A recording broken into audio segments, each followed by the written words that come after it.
So we've talked about conceptually what is happening when there's inter-entity debt transfer. Now let's look at the consolidation process. What do we do in the consolidation process when there's inter-entity debt transfer? So as I mentioned that if you view the two firms which have inter-entity debt transfer as one firm, a firm cannot either lend or borrow to itself. So which means that in the consolidation process, all of those related accounts need to be eliminated, which means that the inter-entity investment in debt securities and related debt account must be eliminated. Corresponding receivables, payables, revenue, interest. So we're going to look at all of those accounts, which accounts specifically are going to be eliminated. And also gain or loss on effective retirement of the debt must be recognized in the consolidation process. So actually, when, for example, the subsidiary sell the debt to the outside party and the parent bought it, so there's no, if you look at those two as separate operations, there will be no gain or loss recognized here because the subsidiary is selling the debt to an outside party. The parent is buying the bond, the debt from the outside party.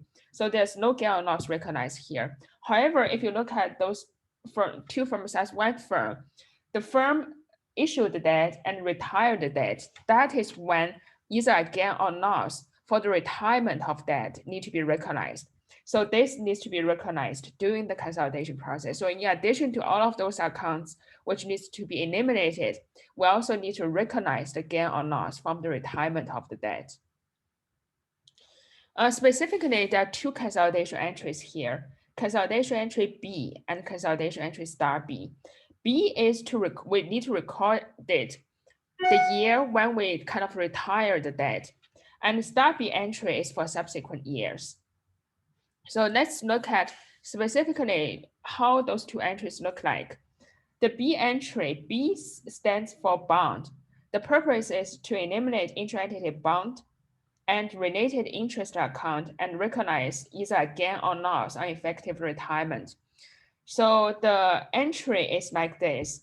We eliminate bond payable and related account by debit bond payable, credit discount of bond payable. So this here, the assumption is the bond, the issuer of the bond was originally issued at a discount.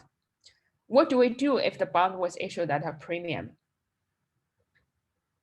So the bond, if the bond was issued at a premium, instead of credit discount of bond payable, we need to debit premium on bond payable.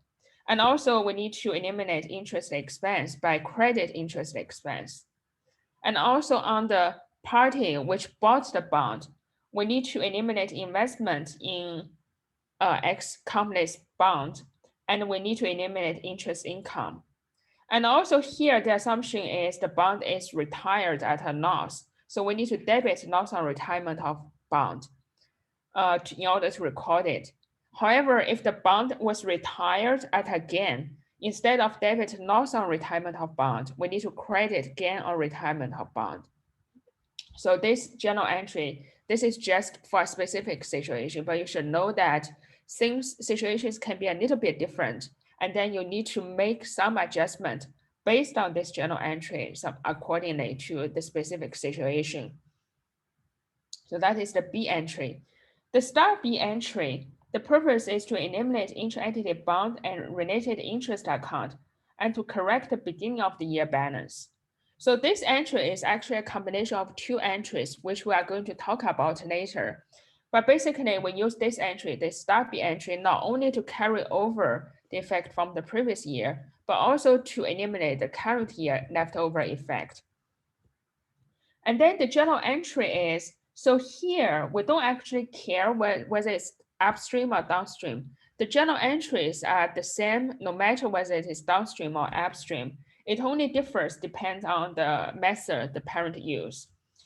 The reason here is, so if you think about all of the previous situation, for example, intra-entity inventory transfer, when, for example, if it is downstream, the parent is sending the inventory to the subsidiary. And in this process, the revenue, the profit is recognized on the parent book. So it's very obvious that when we eliminate it, we need to eliminate it on the parent book. Because in the previous situations, it's obvious the profit is within the center of that asset. So when we eliminate it, we know who the seller is, and then we just eliminate it on the seller. However, in the intra-entity debt transfer, the account we recognize is either loss on retirement of bond or gain on retirement of bond. And this is not something that is recognized on either the seller or the buyer's book. This is something we recognize on the in the consolidation process. So that's why we do not really know whether it should be attributed to the seller or buyer. And there's actually several alternatives here about this journal entry. We can actually do this journal entry some different ways. But here, the book we are using, we just assign all of the income effect to the parent company because the rationale here is the parent is ultimately responsible for the decision to reacquire the debt. So that we just assign all of the income effect to the parent firm. So that's why here it's a little bit different from the previous situation in the sense that no matter whether it is upstream or downstream, we just assign the income effect to the parent. And if the parent is using the equity method, we debit investment account instead. So here are the just a 100-foot view of what the journal entries are. And then we are going to talk in detail about both of these two journal entries and how we derive those two journal entries.